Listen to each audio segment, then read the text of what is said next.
And now, around the world, the Jack Benny Program.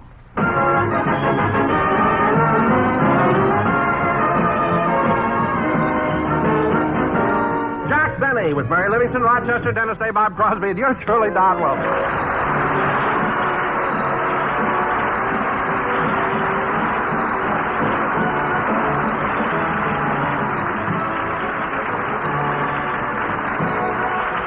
Ladies and gentlemen, this broadcast is coming to you from New York City, where tonight Jack Benny will also do his television show with his special guest, Miss Helen Hayes. But right now, we're doing a radio show from the Lincoln Square Theater. We can't bring you Lincoln, but here's a real square, Jack Benny!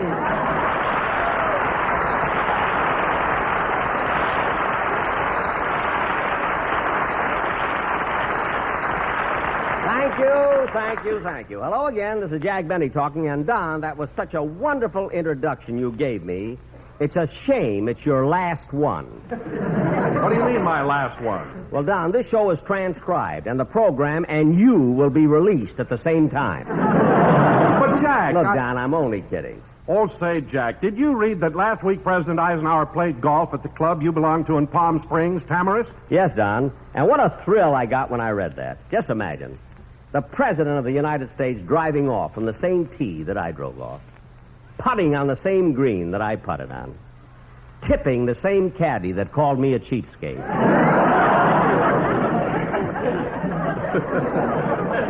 What a thrill. You know, Jack, when the President plays golf, he's accompanied by 20 Secret Service men. 20 Secret Servicemen? Mm-hmm. Gosh, I'll bet he never loses the ball. You know, FBI means find ball instantly. But anyway, Don, it's exciting being here in New York again, isn't it? It certainly is, Jack. And have you noticed all the changes since we were here last? You bet I have, Don. They've painted the Sub-Treasury building. Brinks has 4 new trucks. And there's a brand new carpet in the Chase National Bank. Anyway, Don, Excuse me, Don. Hello? Hello, Mr. Benny. This is Rochester. Rochester, where are you? I'm backstage at the television studio. Oh, how's everything going? Fine. I've been watching Miss Hayes rehearse on the set. Oh, yes, Helen Hayes. I'm sure lucky to get her as a guest star. She's some actress, isn't she, Rochester? Yeah, and boss, you should have seen her this afternoon. In 1 minute, she went from a mood of carefree, lighthearted gaiety to the pent-up emotions of anger, frustration, and despair. Gee, what scene was that? No scene. She was reading her contract.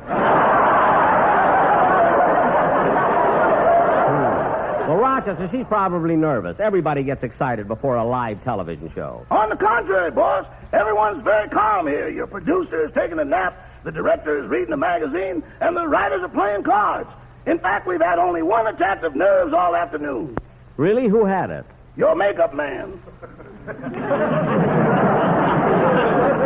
My makeup man? But Rochester, this makeup man in New York has never worked on me before. He's never even seen me. Did you describe me to him? Did you tell him that I'm only 39 years old? I even went further than that. I told him you had skin like a peach. Oh, good. What did he say? He asked me if I'd ever seen the skin on a 39-year-old peach.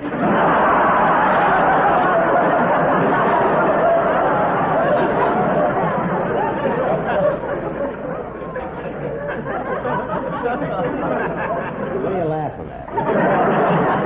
All right. I'll talk to you later. Goodbye. Goodbye. Oh, say, boss. Now what? I was just wondering if I could have tomorrow off. Tomorrow? But Rochester, just last week you had 3 days off. Oh, boss, you're not going to count them, are you? Why not? We were on the train. Well, you had nothing to do. Nothing. Every time we came to a stop, you threw a white coat on my back, shoved a whisk broom in my hand, and we split the tips.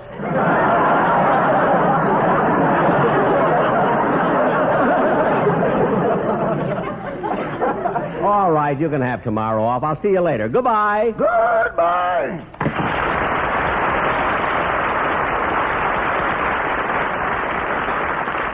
Was that Rochester? What did you say, Don? I say, was that Rochester? If it wasn't, I've been talking to a giraffe with a sore throat.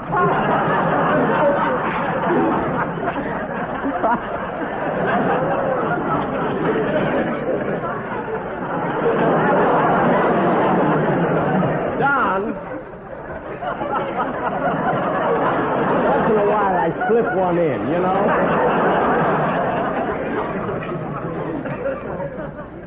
I'm an ad-libbing fool, you know? Except I got it written in pencil and I didn't tell anybody. Don, Rochester's over at the television studio watching a rehearsal. Oh, Jack, how did you manage to get such a wonderful actress like Helen Hayes to appear on your television show? Well, Don, I heard that she was very anxious to appear on an outstanding comedy program, so I went up to her apartment and asked her to be on my show, and she accepted immediately. Well, that's amazing. I will admit, of course, I used a little trick. What did you do? I had my leg in a cast. She thought I was Jackie Gleason. You know, Don, sometimes you have to be very clever about how you... See who that is, will you, Don? Sure, Jack. Can we speak to Mr. Benny? Say, Jack, it's a fella and 4 girls. They want to talk to you. To me? Mr. Benny, my name is Rogers and Hammerstein. Rogers and Hammerstein? No, Rogers and Hammerstein. The N stands for Nathan. Oh. When you told me who you were, I was amazed. You know, you have a very famous name. Yeah, I know. Nathan sells hot dogs in Coney Island. Oh, well, look, Mr. Hammerstein. Just call me Nate. Well, what can I do for you, Nate? Well, myself and these 4 girls here are members of the Jack Benny fan club. I'm the president. Well, how long have you people been my fans? Mr. Benny, we realized you was our kind of guy when we first saw you at the Palace Theater. Gosh, when was that? Yesterday evening when you was arguing with a cashier about changing the prices. Oh, were you there? All the time till the cops broke it up.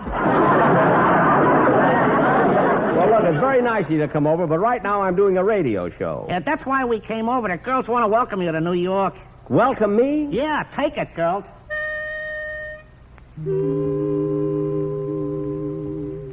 Hello, hello, hello, hello, hello there. Hello, beautiful. How'd you get so beautiful? Where'd you get those lovely big blue eyes? Where'd you get them, Ma? Where'd you get them? You're our lover boy. What a handsome cover boy. How do you stay young? Please put us wise.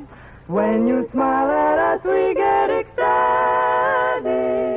But your fiddle should stay in the attic. Oh, hello, beautiful. You're so beautiful. Yes, you are the one we idolize, lies, lies. Boing.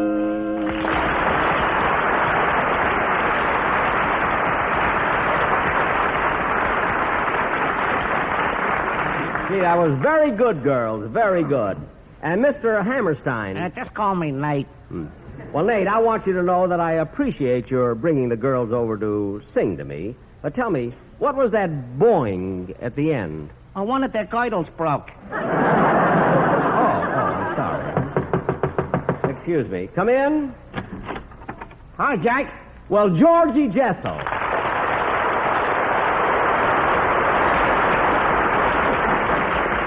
Georgie, what are you doing here? I'm looking for a kangaroo with a sore throat. Oh, yeah. No, I tell you why I'm here, Jack.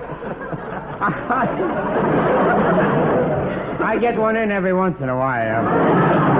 Jack, I'm ashamed of myself. You know, you were good enough to MC the testimonial dinner that the Friars gave me the other night, and I didn't even get a chance to talk to you. That's all right, Georgie. You were busy. Well, I didn't feel right about it, so I thought I'd come over and say hello. Well, thanks, Georgie. That's nice of you. And as long as I'm here, I'd like to make this an occasion for welcoming you to this great and thriving metropolis. Georgie, no speeches now. I just got a few notes. Oh. Yes, my good people, faith, hope, and charity, without which we would all be striving without point or purpose. George, I'm doing a program. And on behalf of the 8 million residents of this community, we welcome you, Jack Benny, to the great city of New York.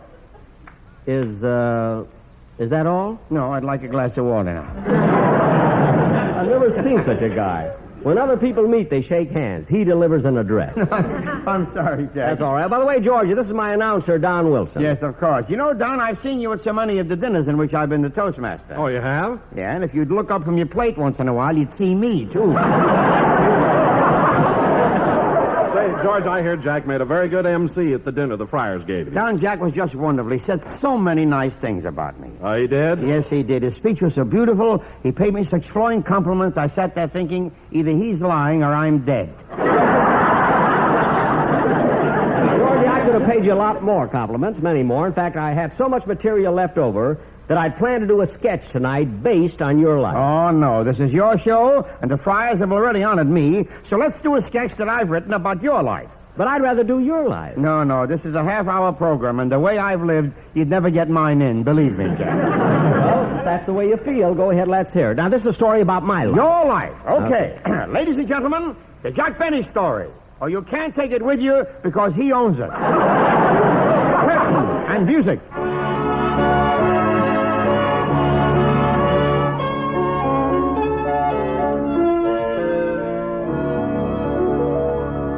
Our story begins with the birth of Jack Benny in the year 1894, 39 years ago. It happened in the little town of Waukegan, Illinois.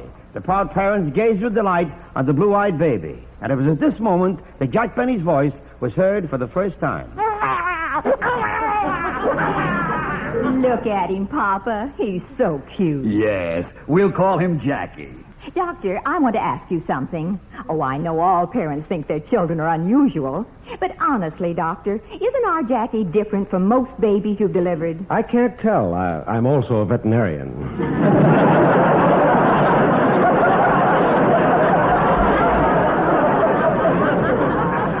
Look at little Jackie, Papa. He's got your mouth. And he's got your nose. And he's got your eyes. And he's got your ears. But look at his hair. That's mine. It slipped off. There, Jackie. Quiet now. Now, Mr. Benny, about my fee. Oh, don't worry, Doctor. Just mail your bill and my son Jackie will send you a check. Oh, thank you very... Well, now, wait a minute. Your son here, Jackie, he's only a few minutes old. How can he send me a check? And I don't know how he did it, but he's already saved $800.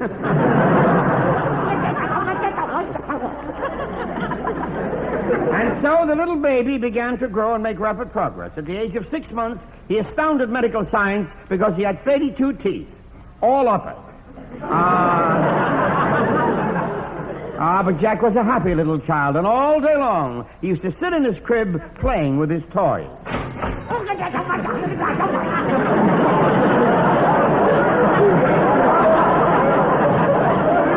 And as he grew older, his parents gave him everything he wanted. But Jack wasn't an only child. He had a younger sister named Florence. Today, he has an older sister named Florence. But the years passed, and finally, Jackie entered school. And as a student, he was exceptionally bright, in particular in arithmetic. And now for the next question, I will call on Jackie Benny. Yes, teacher? Now, Jackie, if you loaned $10 to Albert and $5 to Irving and $15 to Tommy, and they all paid you back at once, how much money would you have? $31.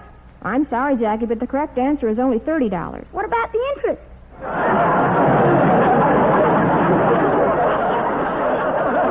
Oh, yes, I forgot. And that reminds me, Jackie, I'll pay you the money I owe you Friday. Good. Good. Then I'll give you back your wristwatch. It was easy to see that there was something about Jackie that was different from other boys. In his class, there was one little boy who lived near the stockyard. There was another whose home was above a livery stable. And still another who lived next door to a glue factory. Yet Jackie was the only kid in his class called Stinky. But somehow he seemed to know that he was destined for a musical career. And for the next few years, he took violin lessons regularly.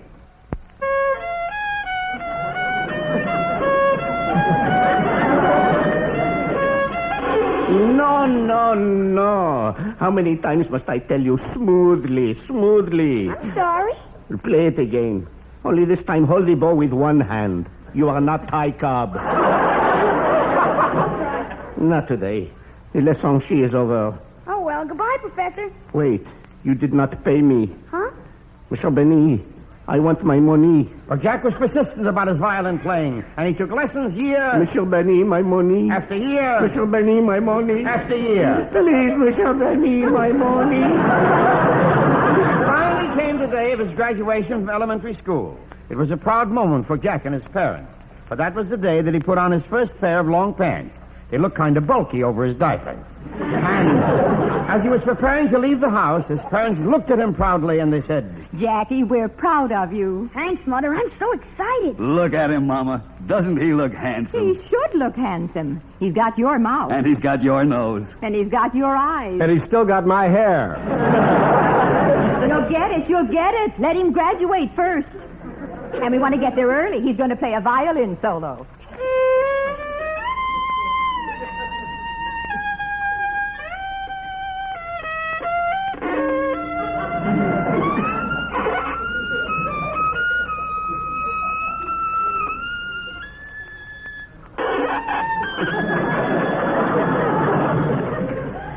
Friends, relatives, teachers, and fellow graduates, your kind reception to my musical offering has filled my little heart with joy.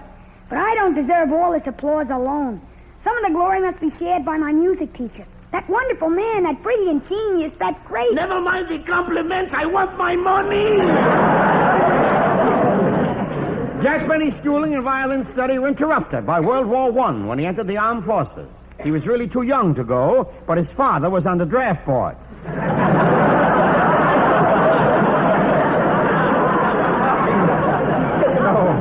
Early in 1917, we find Jack no longer a boy, but a man, ready to enter the Navy.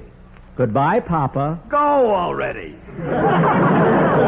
With the war over, Jack's parents knew he'd soon be home, and they made preparations. They moved. So, Jack decided on vaudeville as a career. It was about this time that many changes took place in the entertainment world. New innovations had come along, radio, talking pictures.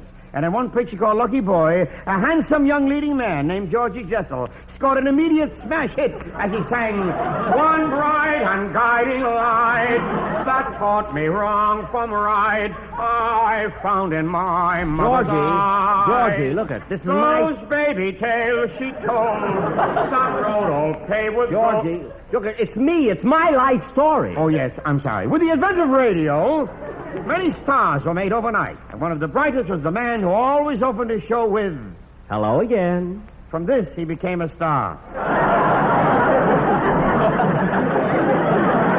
When Jack realized that he was a big hit on radio, he decided to get his own program, and first he looked for an announcer. He didn't have to look far because Don Wilson was everywhere. So Don Wilson was hired, even though at that time Jack was on for Jell-O. But gradually, Jack assembled his cast. He took Mary out of the stocking counter at the May Company. He reclaimed Phil Harris from a Bowery mission. But he had a hard time getting Dennis Day. The organ grinder didn't want to part with him. But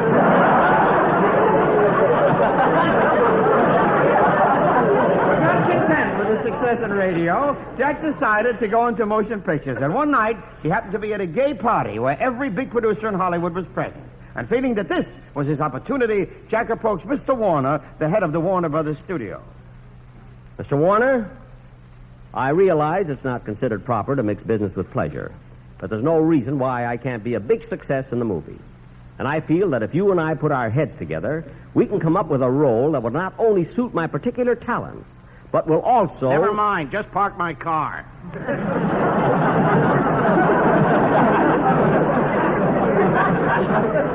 Yes, sir. So Jack parked Mr. Warner's Cadillac.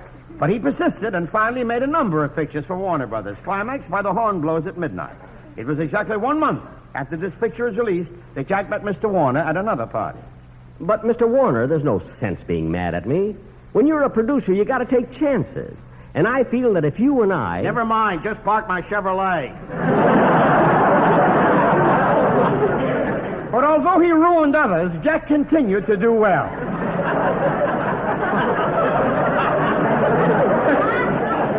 And so he decided to move into a new house in Beverly Hills with his faithful valet, Rochester. Boss, this house is sure beautiful. Yes, it is, Rochester, but you know, I've been thinking. About what? Well, a house isn't really a home without a woman.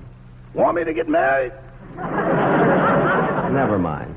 And so Jack moved into the home which he still resides at. Ladies and gentlemen, this brings us up to the present. And old Jack Benny has won the respect of his colleagues, the acclaim of the public, and every award that he could possibly achieve. He's still the same man that he was when he started out. And knowing Jack as well as I do, I know that his greatest thrill came one day 3 years ago in a simple little presentation that the public doesn't even know about. And so, Mr. Benny, from our government in Washington, it's my pleasure to give you this. Gee, a $37 tax refund.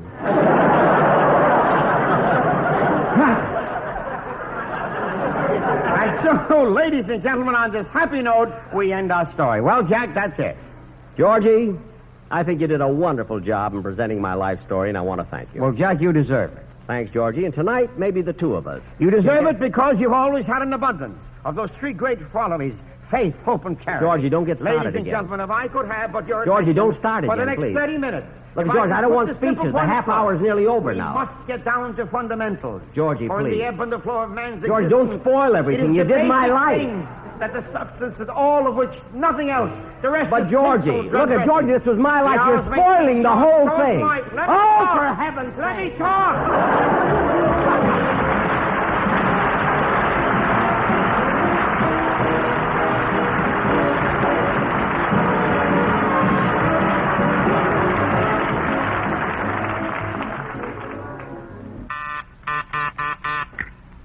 Hello? Yeah, this is Mabel.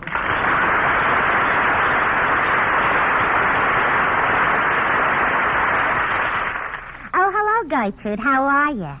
I got another letter from Sylvester from overseas. And is he happy? Why? He says in his letter he's been pushed upstairs. Yeah. Now he's got at least 35 guys working under him and looking up to him. What? When did he get his promotion? What second lieutenant? What are you talking about, Gertrude? I know he got pushed upstairs. He was on the first floor of the barracks, and now he's on the second floor. He's still a PFC. But don't worry. As soon as he passes his USAFI courses, it won't be no time before he's a second Louis. Or if he decides he wants to go into some kind of business instead, all he has to do is write USAFI in Madison 3, Wisconsin. And they'll send a report wherever Sylvester wants it sent. Oh, this Sylvester. He knows a good thing when he sees it. Then how come he glommed onto me? I was talking about USAFI. As for resenting that crack, let me tell you something. Oh, it looks like it'll have to wait, Gertrude. My buzz is flashing, so I'll have to disconnect you. I'll let you know when I hear from Sylvester again. Yeah. Don't take any wooden nickels. Bye.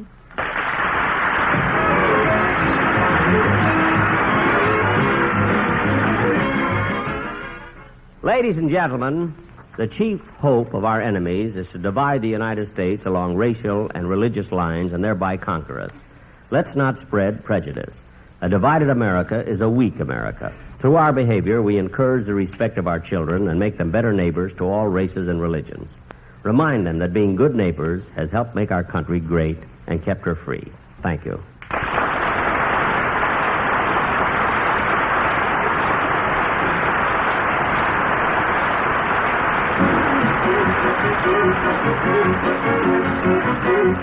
Jack Benny program is written by Sam Perrin, Milt Josephsberg, George Balzer, and John Tackerberry, and produced and transcribed by Hilliard Marks. As usual, Jack Benny and all the gang will be back next week at this same time. See you then.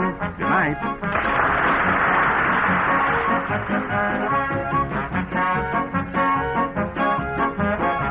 This is the United States Armed Forces Radio Service.